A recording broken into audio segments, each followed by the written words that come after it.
ओम नमः सिद्धिभ्यः नमो अरिहन्ताय नमो सिद्धाणं नमो ऐर्याणं नमो वज्रायाणं नमो लोके संसाहं मंगलमय मंगलकरं वीतराग विज्ञान नमो ताहि जाते भये हरिहंतादि महान परिमंगल करिमुमान ग्रंथ करन को काज जाति मिले समाज सब पामे निज पदराज चेतिले चेतन चेत्या विना केम छालसी।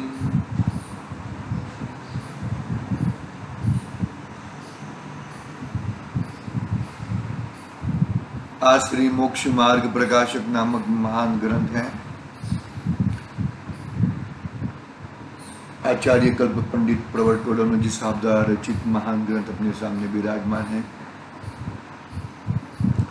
दूसरा अधिकार प्रारंभ किया था 2 दिन से।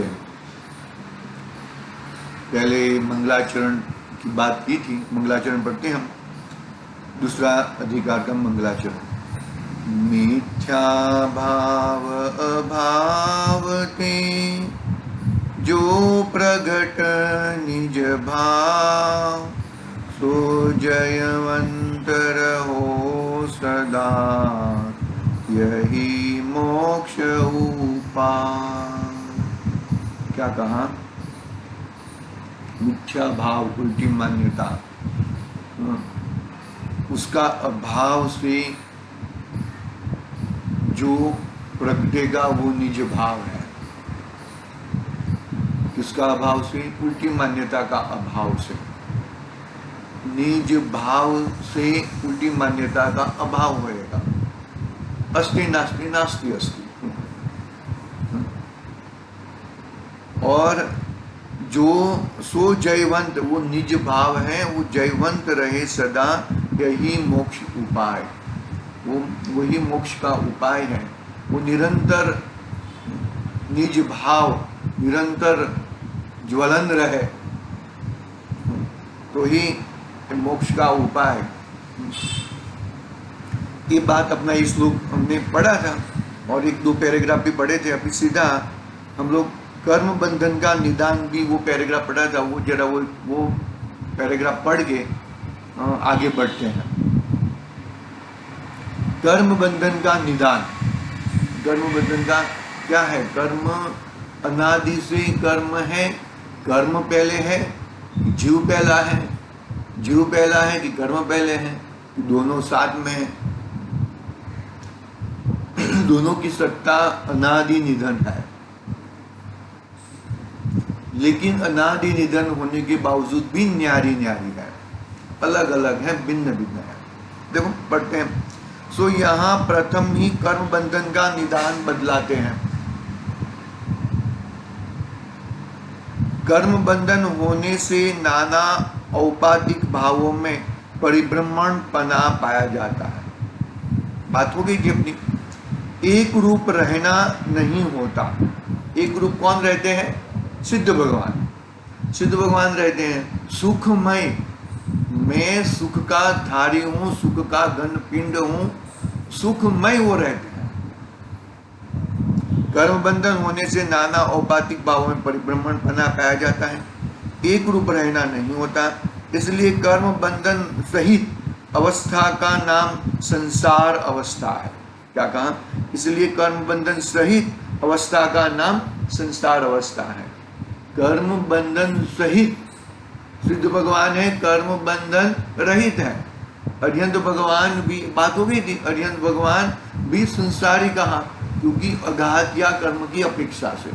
बाकी वो भी मुक्त है, मुक्त हो चुके हैं, लेकिन अघात या कर्म का शेष बचे हैं, तो वो गुणस्थानातीत हो जाएंगे, 14वें गुणस्थान में आएंगे, अभी 13वें गुणस्थान में विराजमान है, संपूर्ण सुखी है, अनंत सुखी है, अव्यापाद सुखी सिद्ध भगवान है।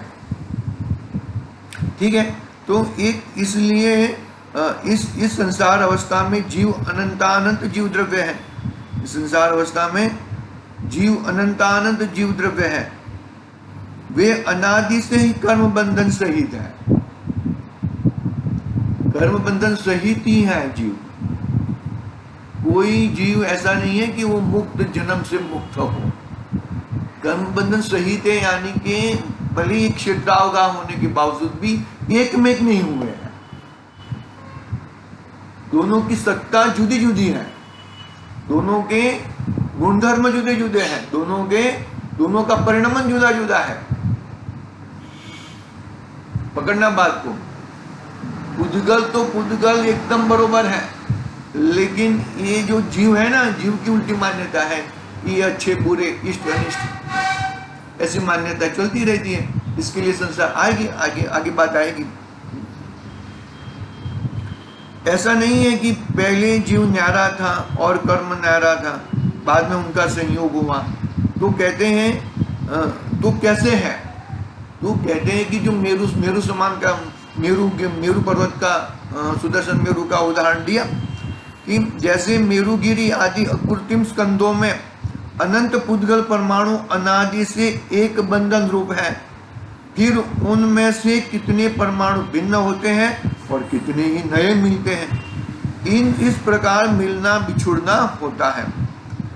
उसी प्रकार इस संसार में एक जीव द्रव्य और अनंत पुद्गल परमाणु, कर्म रूप पुद्गल परमाणु, उनका अनादि से एक बंधन रूप है, एक क्षेत्रावगाह है, एक बंधन रूप है, लेकिन एक में एक नहीं हुए हैं।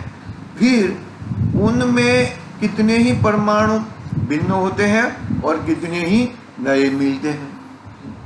अरे वो जो जाता है उसको जाने दे, आता है उसको आने दे, लेकिन आता क्यों है, आता क्यों है, उसका एक बहुत बड़ा प्रश्न है। हमने पहले भी पढ़ा था,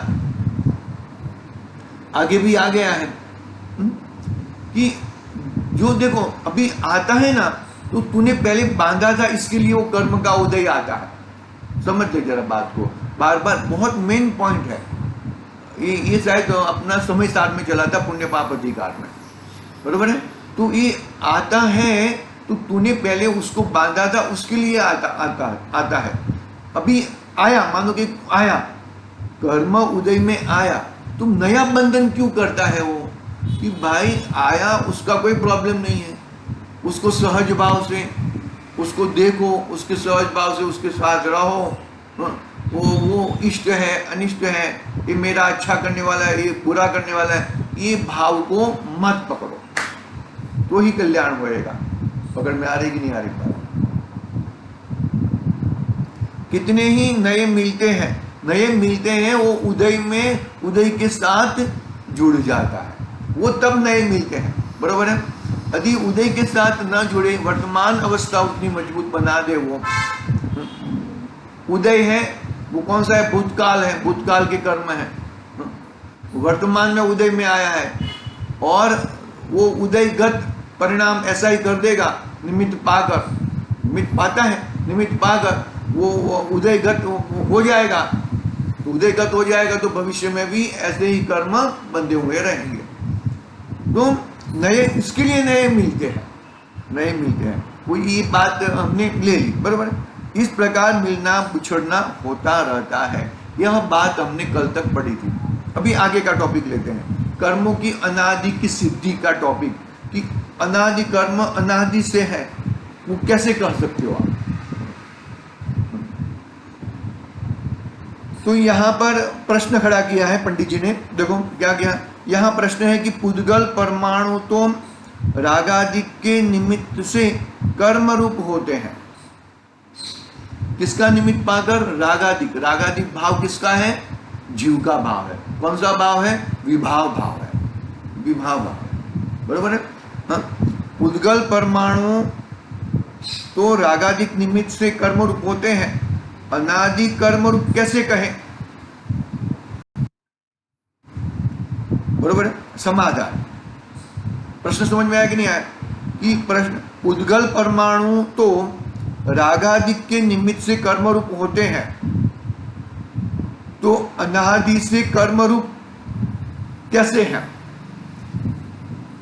तो ये जो भाव कर्म है, भाव कर्म, रागादिक यानी कि विभाव भाव, यानी कि भाव कर्म, तो ये भाव कर्म जीव के साथ जुड़ा हुआ है,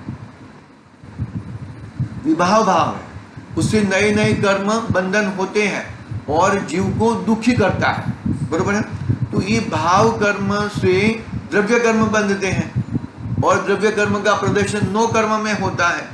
वापिस नो कर्म को देखकर उसका निमित्त पाकर वापिस रागादि भाव करता है, वापिस भाव कर्म से वापिस रागादि भाव कर्म। तो ये संतति आगे कहेंगे इतरतार दोष, अरे भाई ये संतति बंद तो होएगी नहीं, फिर ये तो रागादि भाव है, ये तो रागादि भाव यानी कि भाव कर्म और द्रव्य कर्म के बीच में कोई एक कड़ी है, कोई एक कड़ी है, इसके कारण ये द्रव्य कर्म बंधते हैं। तो ये कौन सी कड़ी है कहेंगे पंडित जी? कह दो मैं अज्ञानता।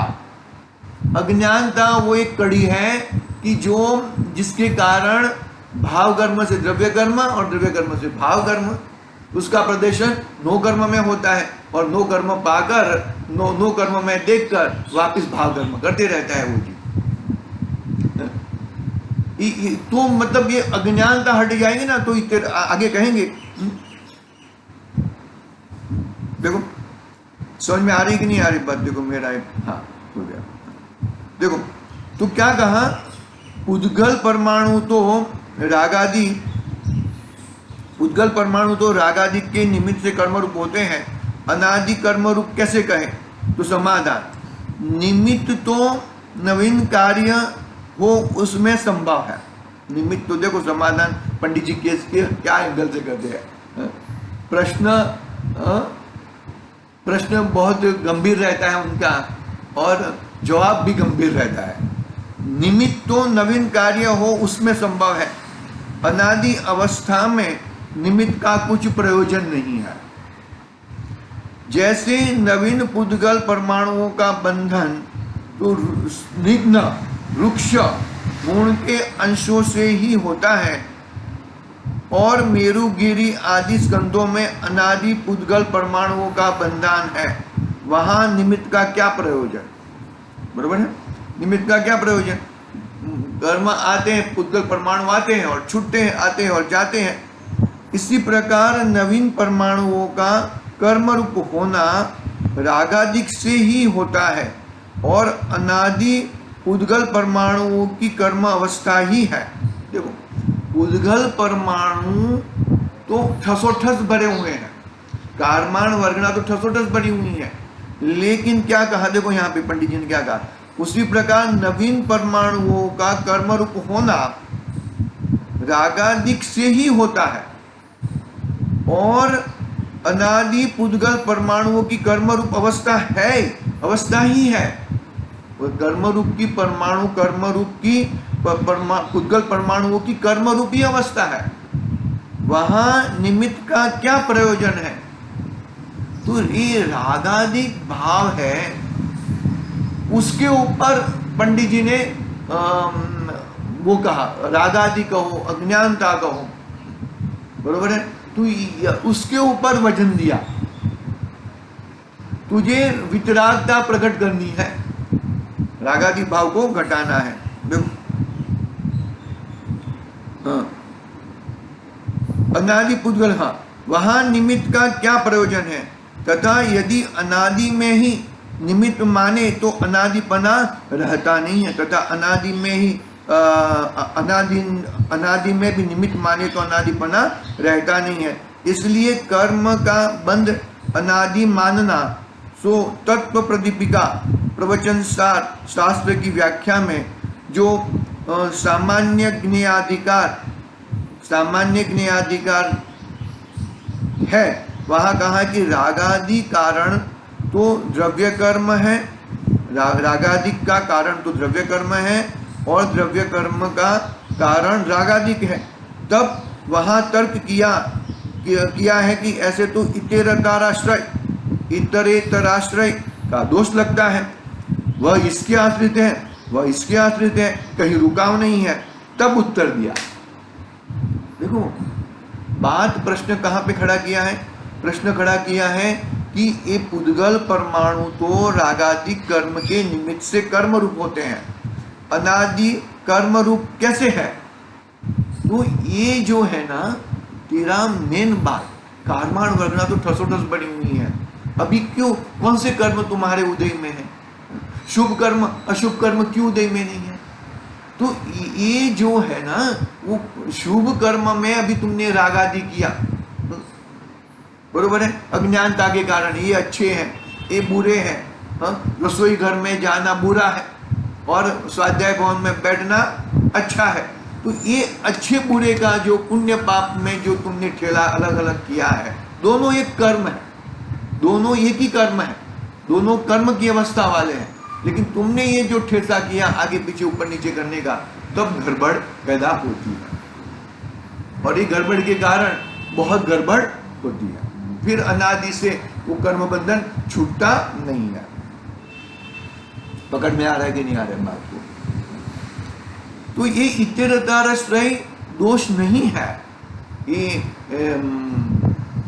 इसमें भी आया ना, समय सार में भी आया और प्रवचन सार में भी है। प्रवचन सार में तो पंडित जी ने कहा दिया तत्व प्रदीपिका ज्ञेय सामान्य ज्ञेय अधिकार में,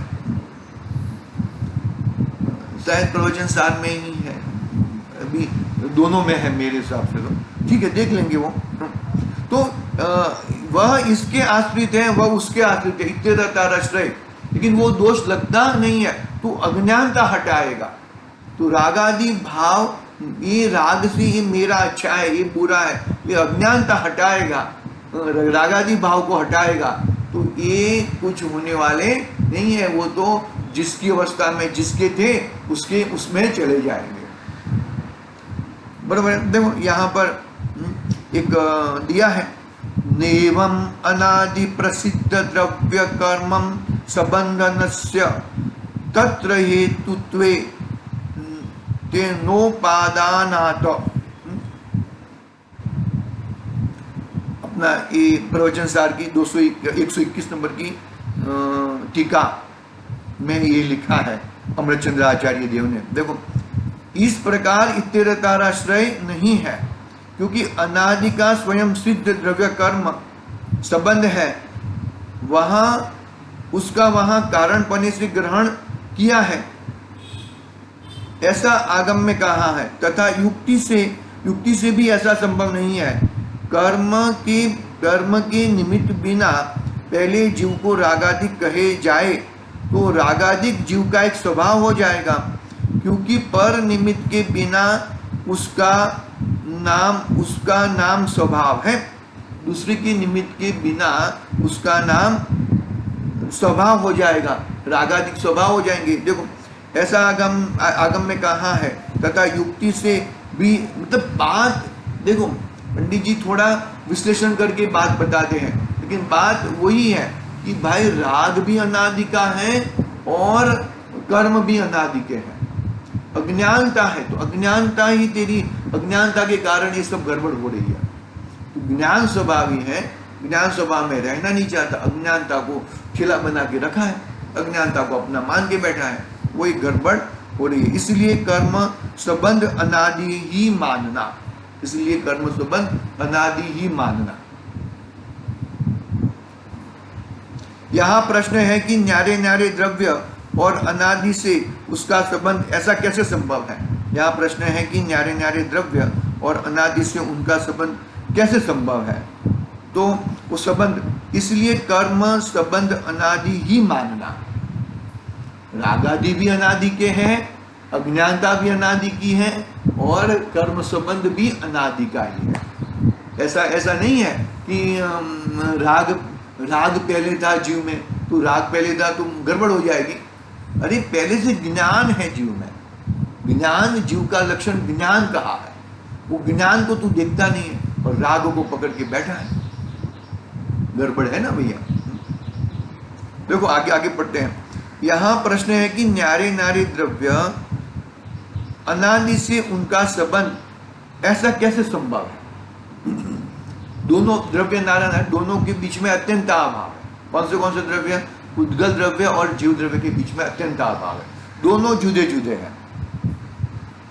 हाँ, अनादि से उनका संबंध है, तो ऐसा कैसे संभव है? तो कहते हैं समाधान, जैसे मूल ही से जल दूध का, सोना टिक्का का, तृण कण का तथा तेल तिल का संबंध देखा जाता है, नवीन उनका मिलाप नहीं हुआ, वैसे ही अनादि से जीव का संबंध जानना, नवीन उनका मिलाप नहीं हुआ है।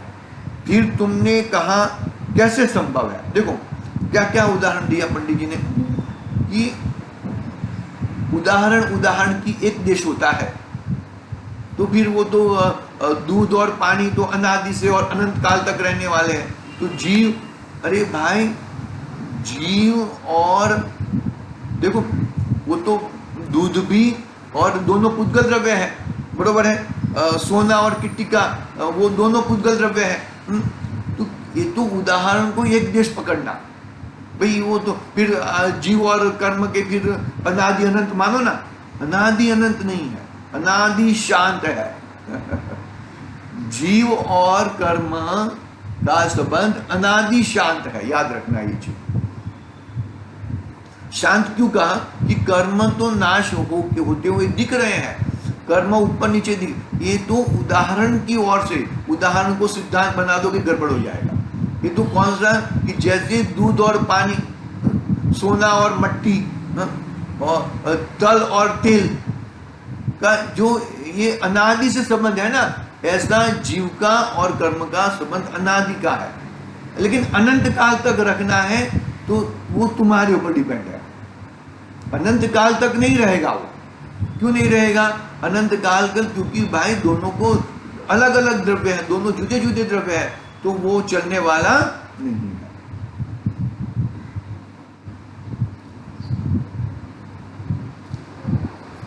हाँ, वैसे ही अनादि से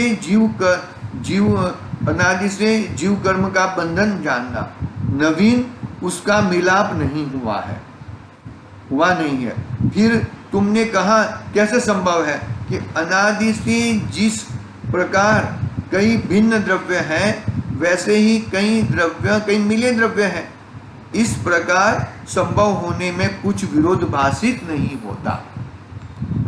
कई प्रकार कई द्रव्य मिले हुए भी हैं और कई द्रव्य जुदे जुदे भी हैं। बहुत सारे द्रव्य मिले हुए हैं, लेकिन वो अपनी अपनी सत्ता में मिले हुए हैं, अपनी सत्ता को कभी चुकते नहीं है। कर्म में रहते हैं और जीव में रहता है, अपनी सत्ता को चुकते नहीं है बिल्कुल वो।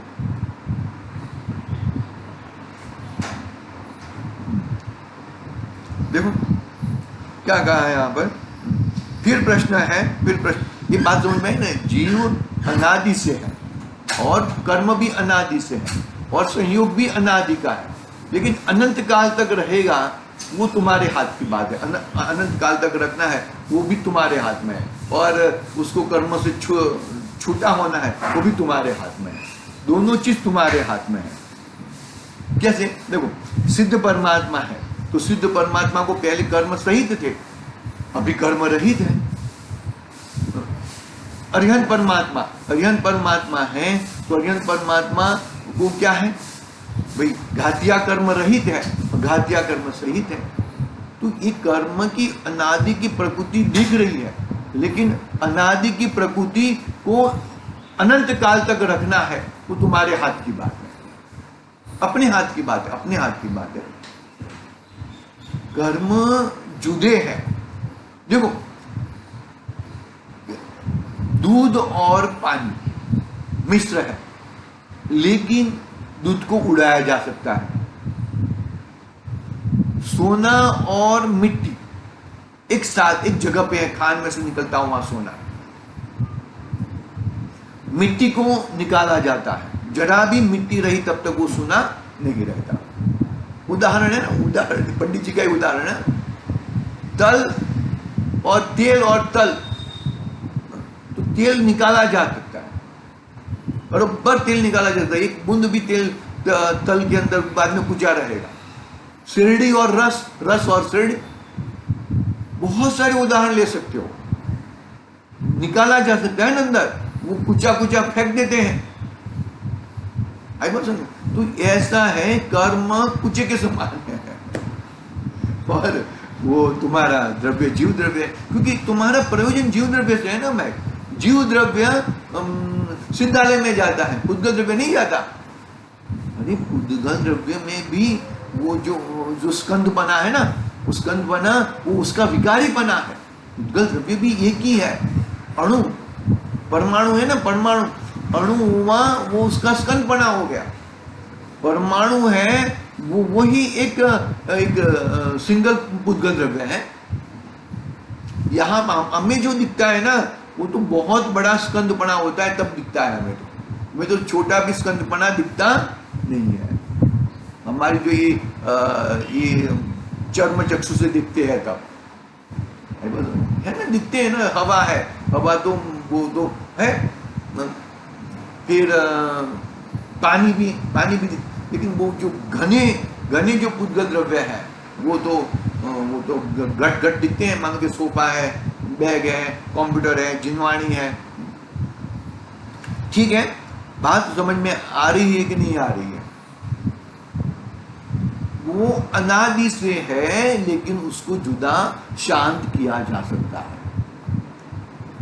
दोनों द्रव्यों की स्वभाव की ओर जाके शांत किया जा सकता है। तो अनादि अनंत की व्यवस्था नहीं है। अनादि अनंत की व्यवस्था रखनी है तो तुम उद्गल को, रागादि भावों को अपना मानो, इसमें रहो, तो गड़बड़ नहीं होगी। देखो यहाँ प्रश्न है कि न्यारे नारे द्रव्य और अनादि से उसका संबंध ऐसे कैसे संभव है ना? तो वो बात हो गई, बरोबर।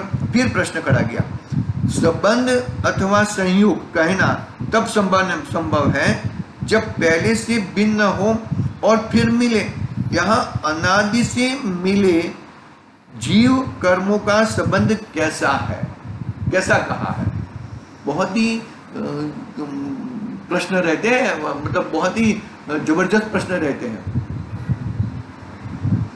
देखो, संबंध अथवा संयोग, मान लो कि हम लोग पहले कौन से वो वाले फ्लैट में रहते थे, अभी ये फ्लैट में रहते हैं, तो ये तो भाई चलो ये फ्लैट गया और ये फ्लैट आया, तो वो तो ऐसा संभव है।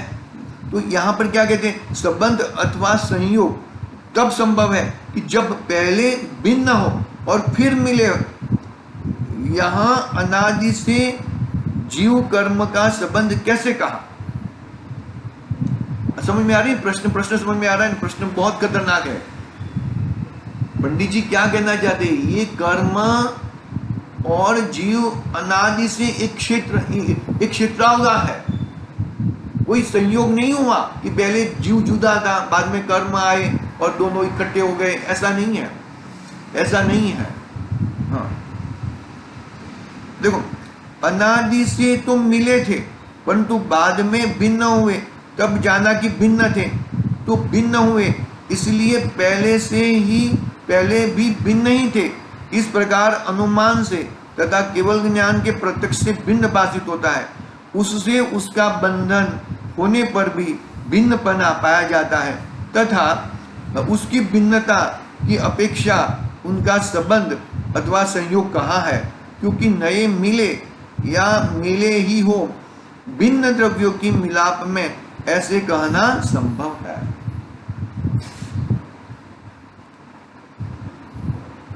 समझ में आया? ये बात हम लोग कल करेंगे। हाँ थोड़ा है उसका विशेष है, समय अपना हुआ है। ये बात समझ में आई ना? बात कैसी है कि भाई ये कर्म अनादि से है, जीव भी अनादि से है।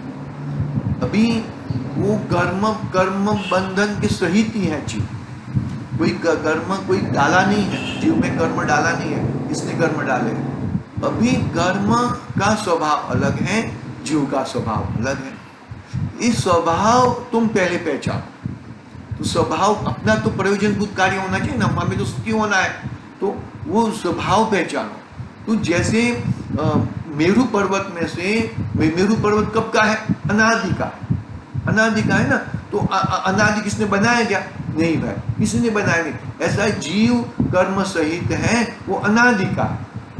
कुछ परमाणु आते हैं, कुछ परमाणु जाते हैं। ऐसे ही पुद्गल के कुछ परमाणु जीव के साथ एक क्षेत्रावगा बंधे हुए रहते हैं, कुछ निकलते हैं, कुछ नए आते हैं। तो नए आने की व्यवस्था कह दी बात कि उदय के काल के समय में यदि तू सावचेती रखेगा तो नया कर्म बंधन नहीं होएगा, और तू तत्काल जैसे दूध और पानी, पानी उड़ा के जो मावा बनता है, ऐसा तो सिद्ध भगवान बन जाएगा। ठीक है, उसकी बात आगे करेंगे। आज के लिए ओम नमः सिद्धि व्यवहार। निज निधि निज में